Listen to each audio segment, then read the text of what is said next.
Hello everyone and welcome back to another video. In today's video we are going to be taking a look at the Smash World Tour because it is done. Every single player that could be qualifying for points is ready to go, and we know who is going to be fighting for that LCQ spot. So this video it's going to be hype, just looking at every single player that make it, the people that barely didn't, and let's just get right into it. People we had making it was Leo, Sonics, Aquila, Onin, Gluttony, Light, Shootone, Riddles, Buzz, Meister, Mia, Protobonum, Chag, Siski, T, Jdizzle, Zomba, Ken, Asimo, Yoshidora, Bloom Forever, Gact, Cola, Kameme, Lima, Niantono, Ferps, Strix, Jackal, and Emas. Now, I'm not going to spend as much time on how they qualified exactly because if you are interested in that, then I will leave a link to this video, or this website. It's just Liquipedia in the description down below. And I just don't want to spend as much time on it because there's a lot of tournaments all these people went to. But the TLDR is the silver events seem to be very helpful, which is very nice. Like getting people into the local scene is super sick. And then obviously the gold and platinum events were super impactful as well. Super silver probably being the least impactful, but that was because you can only have one of them, so it is the thing you could have the lowest amount of points on. Unfortunately, if you capped everything out, super silvers are not what you can get the most points on, but hey, it was still important. It helped out a couple people. And I also want to give shoutouts to Kept because he was so close and he grinded for that spot so hard. But Jackal, with his incredible run at Apex last night, was able to take it from him, or not take it from him, more Jackal got the spot for himself, but Kept lost it. It's a malicious thing by Jackal. At least I don't think it is. I don't think Jackal's out to get Kept, but maybe that's the secret rivalry I don't know about. But yeah, Kept so close. He grinded for this as well. He went to so many different tournaments, so many different events, and just barely didn't get it. Maybe if Emas drops out, because Emas, by the way, has not been competing as much. I think he actually announced he is retired from the game. So I don't know if he comes out of retirement for Smash World Tour. I don't really know the whole situation there.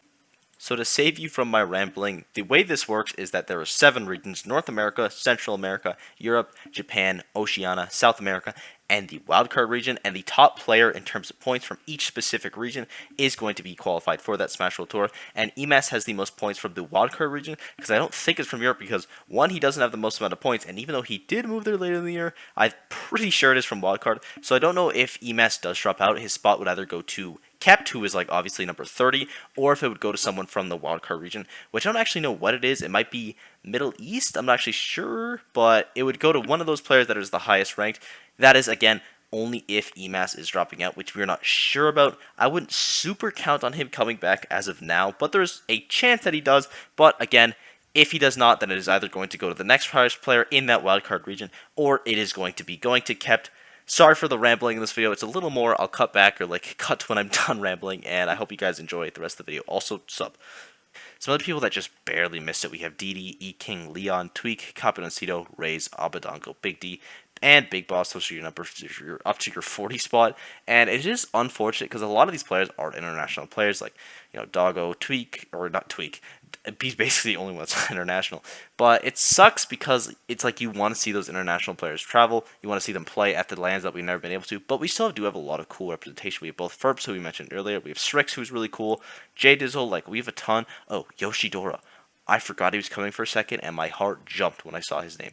Yoshidora being here is so hype. I don't know if he's going to come. I think he is going to come, I imagine, but he's never traveled outside of NA before. I think that's because he just doesn't want to, but maybe he makes the exception for this tournament. I don't know, but he 100% deserves this qualification. He has earned it. He is one of the best in Japan, probably top 5 in there right now, and being top 5 in Japan is an impressive feat for sure. It's going to be amazing to... Ooh, excuse me. It's going to be amazing to have Yoshidora here, and I'm just really excited to see how he does. I hope he fares well in EU, or in NA, just like Mia did, who also is here through the points, which is, again, super hype, because Mia has been such an incredible player recently. Again, definitely top 5 in Japan, and he just did really well at Apex, really well. He won the whole thing in Apex, his first ever NA tournament, so maybe he's going to want to keep that streak going. I don't know if he'll be able to, but damn well he's going to try. Also, very funny that Meister and Mia are right next to each other.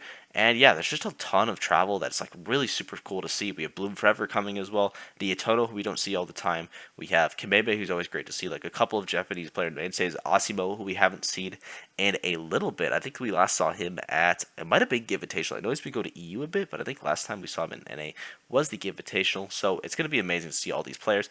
And then we also just have your gods of the game with Leo, Riddles, Aquila, Onin, Gluto, Sonics. They're so light to buzz. There's so many amazing people here that it's just going to be such a high level player, or just a, it's going to be amazing. I'm at a loss for words on how good it's going to be. But there is still 2 LCQ spots open, and here are my predictions for who gets those spots. So these are people, forgot to hero. These are people that I think have a shot to get it. Now, granted, not every single one of these players are going to be here. In fact, most of these players probably will be here. I don't think Hero is going to come here. I actually highly doubt Hero is going to come here. Bars hasn't been going to a lot of stuff. I don't know if he's here. But I think if any of these players attend, they have a shot at that title. Like, if one of them got it, I would be, like, shocked, but I wouldn't be like, that's unreal, that's unheard of, I can't believe it, because they've all had incredible runs in the past. They're all absolutely amazing. The people that have the highest chance out of this pool are probably Apollo Kage, Aaron, Goblin, and Anathema. I was going to say, I was looking for the name. Anathema, they've all just been like really consistent lately, doing super well. As well as Cosmos. Like Cosmos, again, is a really swingy player. Same thing with Mars, to be honest. And then Jake has been doing pretty good recently. Same with Ouch. I feel like it's like you have Apollo Kage and Anathema, who are your top 2. You're more like guaranteed picks of this group at least. You have Hero, who's like also probably along with them, but I just doubt he comes. I just thought I'd throw his name in there because like he definitely deserves it because he's crazy. And then we have like your more consistent players, but without the highs, like Ouch, Goblin, Aaron, even though he does have probably the highest highs out of all of them, and Jake to an extent, even though he's a little bit cut above the rest. And then you have players that are like super swingy, like Cosmos, Luis, Mars. They can like do crazy, crazy things, or they could just not. So it's going to be interesting for sure. But you do have to consider that it's Anathema during the qualifier, and he always gets that qualifier spot every single time. So just like if Anathema takes it, it's like it's par for the course. But my top 5 that I'm the most confident to take it are. Now, my top 5 players to take the LCQ are going to be Zachary, Mutace, Kurama, Tweak, and Spargo. I don't know why their names are like this. I must have just been bored when I was waiting for my editing software to kick up. But that's what they were like. I hope that didn't blind your eyes with the L and Spargo's name. But regardless, these are my top 5 in the Spargo, Tweak, Kurama, Mutace, Zachary. Again, only 2 of these players need to get this spot. So I think if all of them were to attend, these would be the 2 most likely to get it.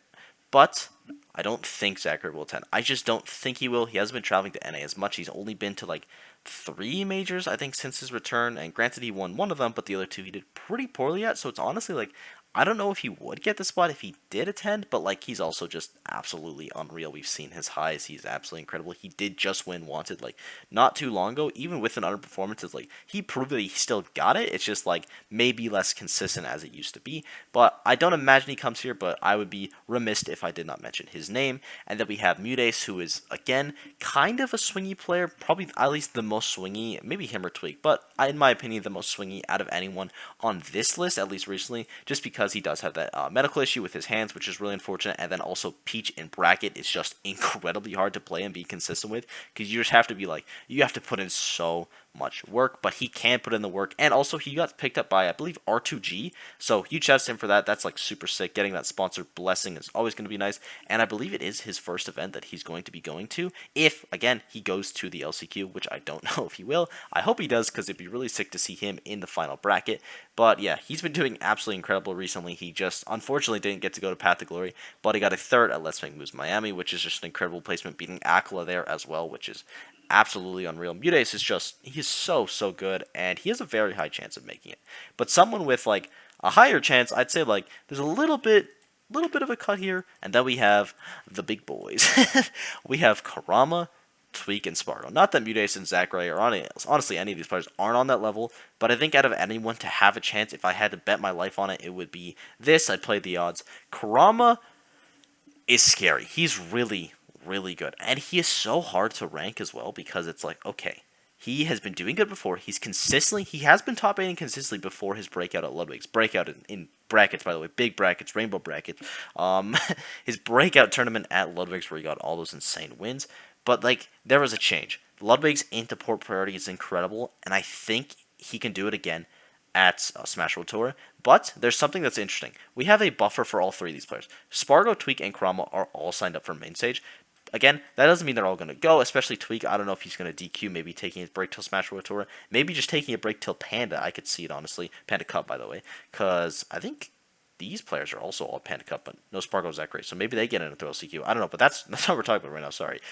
Kurama, Tweak, Spargo, it's going to be interesting to see how they do at main stage, and honestly, I think that fares the best at like who's going to qualify, because realistically, out of everyone here, this is probably going to be your top three. Maybe someone else is going to be allotted in there. But if I had to guess with like looking briefly at the bracket, maybe like I missed like a light or an Ackle or someone. But I think this is probably going to be similar to what your top three looks like. So it's going to be interesting to see the head-to-heads. Tweak did just get the win over Kurama, which is like tough for him. But also Kurama got the win over Spargo. And then let me check if Spargo just beat Tweak recently, because then that would make an absolutely beautiful content triangle. I don't think Tweak and Spargo have played in a very, very long time, though. I think last time they played was maybe, I want to say, well, Collision's the last time I remember them playing, but it shouldn't go that far back, right? Like, it would never, oh, I spelled it with an O. God bless my heart. It would never go that far back. It goes not that far back. Okay, Summit, which Tweak did win. Okay, so Tweak, he's looking like, hold on, let me move up. He's looking like the Allfather right now. Sun God Tweak, he is doing well. He looks like he has a winning record on Spargo and Kurama recently, especially he's up 2-0 on Kurama, and then I guess kind of 2-0 on Spargo, but like, no, actually 1-0 because this was at Collision, so it's going to be interesting. I think Tweak, if he's playing like he was at Apex, or not at Apex, but at Port Party, if he's playing like he was at Port Party, he 100% gets that spot because that was unreal. And then Spargo's also a kind of a question mark because we saw that play at Ludwig's. We saw his play at Summit. It is still clearly there. He is still clearly amazing. But what I am looking forward to is, of course, main stage. Because, again, main stage is going to be like, okay, because obviously we know he still has it, but to what extent does he still have it? Because I think at Ludwig's he was proving, okay, I'm still like top 5 in the world, maybe even top 3 to be honest, because he looked like absolutely incredible at that tournament. And he has what it takes for sure. Maybe Summit was a warm-up, maybe Tweak got lucky. I don't really know, but I'm so excited for like these 5 players. Again, I don't even know if they're all going to be there. My prediction for who's going to be there is like probably Kurama. Actually, I'm going to look up who's registered right now. Okay, so unfortunately, I wasn't able to find out like the standings for it and who is registered. If you have that, please let me know down below. And also, people on Twitter probably just said it. So if you are aware of any of these players are 100% attending, again, let me know down below. But things can change. Let's just assume that none of them are attending and that it goes to one of these players. But assuming that everyone is attending, highest level of play, every single best player in the world, these are going to be the people that have the highest shot to take it. These are people that are the wild cards to take it, and then these are people that could take it. And yeah, thank you guys for watching. I hope you enjoyed. If there's someone that I left out in like the honorable mentions or that I didn't cover, like how close they got on Smash Bros. Tour, honestly, just like any of these players, because I didn't spend as much time on this part, who are you excited for? Who are you like hyped to see the runs of? Again, let me know down below. I'm very interested. And who just got so close that you wish was in it? Maybe they'll make it through the LCQ. I don't even know. But yeah, Smash Bros. Tour is going to be hype. December is going to be an absolutely incredible month for Smash if you enjoy that top level gameplay, which is like something that is going to be so nice, because we've been having a ton of majors recently. Thank God there's a break this weekend because the top players are needing it before we go into that grueling trilogy. So yeah, thank you guys for watching. I hope you enjoyed. Be sure to sub. All the other comments have been really helpful lately. Support is absolutely unreal. And I will see you all in the next video. Bye-bye.